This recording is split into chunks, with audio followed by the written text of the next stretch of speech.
श्री स्वामी समर्थ. महिला या घरातील सगळ्यात महत्त्वाचा भाग असतात. काही करायचं असेल किंवा काही कार्यक्रम घरात असेल तर महिला पुढे असतात आणि त्यांच्या म्हणण्यानुसार सगळं चालू असतं. आता बघा, बऱ्याच महिलांना वाईट सवय असते कोणत्याही गोष्टीत, की ही गोष्ट काही करायचं असेल तर नाही नाही करायचं, किंवा त्या गोष्टीमध्ये निगेटिव्ह मानसिकता असणे.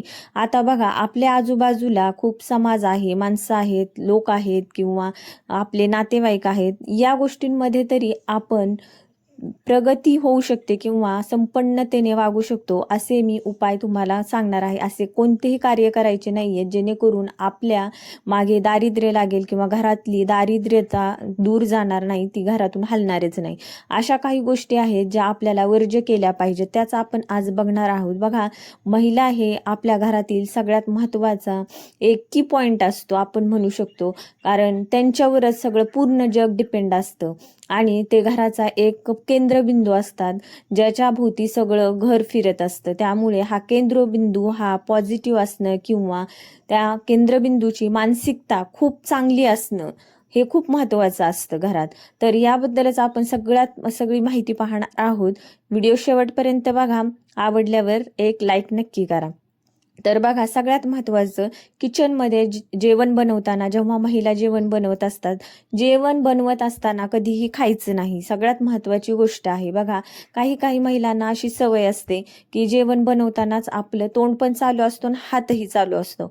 असा एक प्रकार असतो, पण हे आपल्या आध्यात्मिकरित्या किंवा सनातनी लोकांना हे शोभा देणारं नाहीये. कारण आपल्या आध्यात्मिकरित्या आपण हे असं केलं तर आपल्या घरात दारिद्र्य येऊ शकतं.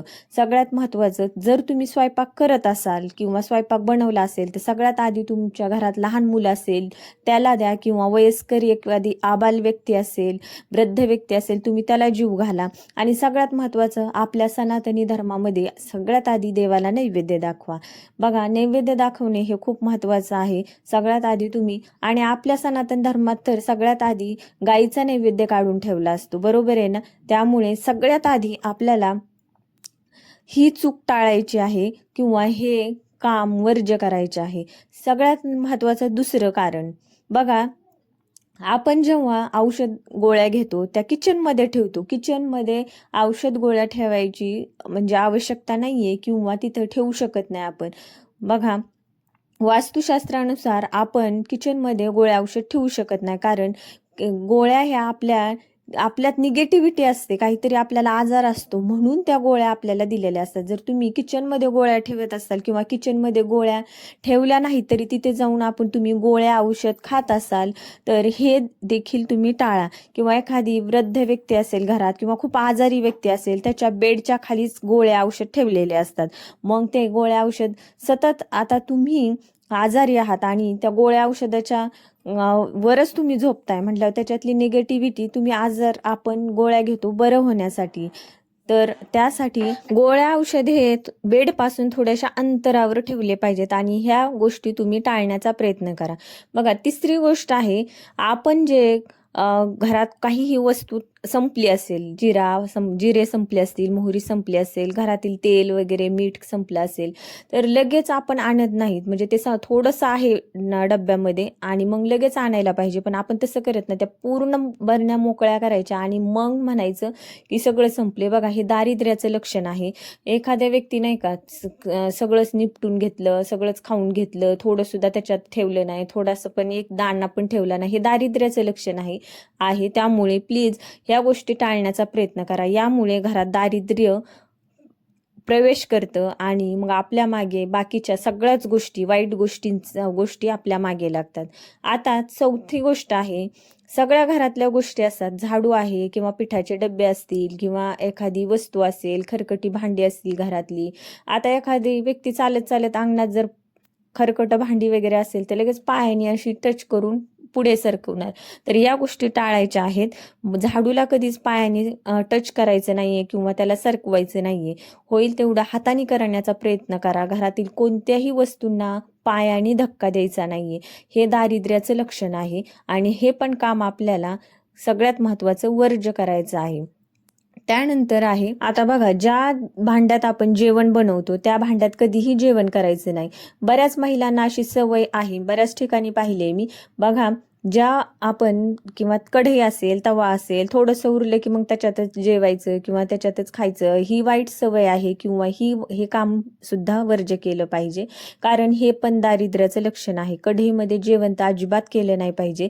याचे पण बरेच अजून कारणं आहेत. त्यामुळे हे काम वर्ज्य करायचं आहे आणि या गोष्टींमुळे आपल्या घरात दारिद्र्याचा प्रवेश होऊ शकतो. त्यानंतर घरात तुटलेली भांडी असतील किंवा कपाचं दांडा जरी मोडला तर किचनच्या बाहेर करायचा किंवा भांडे एखादे मोडलेले असतील किंवा खराब झालेले असतील तर ती किचनच्या बाहेर लगेच काढायचे. मोडलेले तुटलेले भांडे कधीच घरामध्ये ठेवायचे नाही किंवा फाटलेले जे असतात कपडे असतात फाटलेले ते कधीच घालायचे नाही. बघा, हे दारिद्र्याचं लक्षण आहे. तुम्ही शिवून घाला पण फाटलेलं कधीच घालायचं नाही. कारण एखादी वस्तू गोष्ट फाटलेली असते तर आपलं मनशिब पण फाटतं त्यामुळे या गोष्टी टाळण्याचा प्रयत्न करा आणि ह्या गोष्टी पाळल्या तर बघा, आपल्याला ह्या समाजात राहायचं आहे. आपण थोडं तरी संपन्नतेने जीवन जगू शकतो किंवा वैचारिक पातळी थोडीशी वाढवली आपण तर बऱ्याच गोष्टी आपल्या जीवन जगताना सोप्या होतात. ज्या कठीण मार्ग असतो आपला जीवन जगण्याचा तो कमी होतो आणि आपल्याला आयुष्यात सुख, संपत्ती, समृद्धी आणि आपल्या आयुष्यात आनंदाचा सहभाग होतो.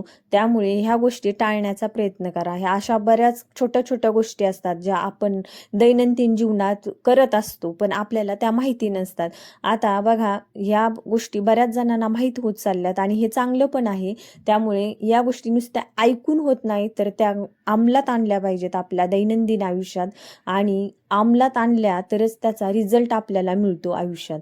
आणि हे करून बघा, याचा रिझल्ट 100% मिळतो. सगळ्यात महत्त्वाचं त्यानंतर आहे 12 गुरुवार तुम्हाला गूळ आणि हरभऱ्याची डाळ पांढऱ्या किंवा लाल गाईला खाऊ घालायची आहे.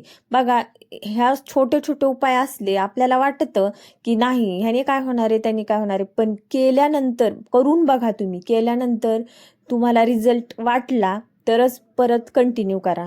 त्याच्याशिवाय उपाय केल्याशिवाय कोणतंच काही होत नाही. दे रे हरी पनगावरी असं कधी होत नाही. केलं तरच मिळतं आणि जो करेल तोच वाचेल. तुम्हाला व्हिडिओ कसा वाटला नक्की सांगा. आपल्या चॅनलला सबस्क्राईब करा. धन्यवाद. रामकृष्ण हरी. श्री स्वामी समर्थ.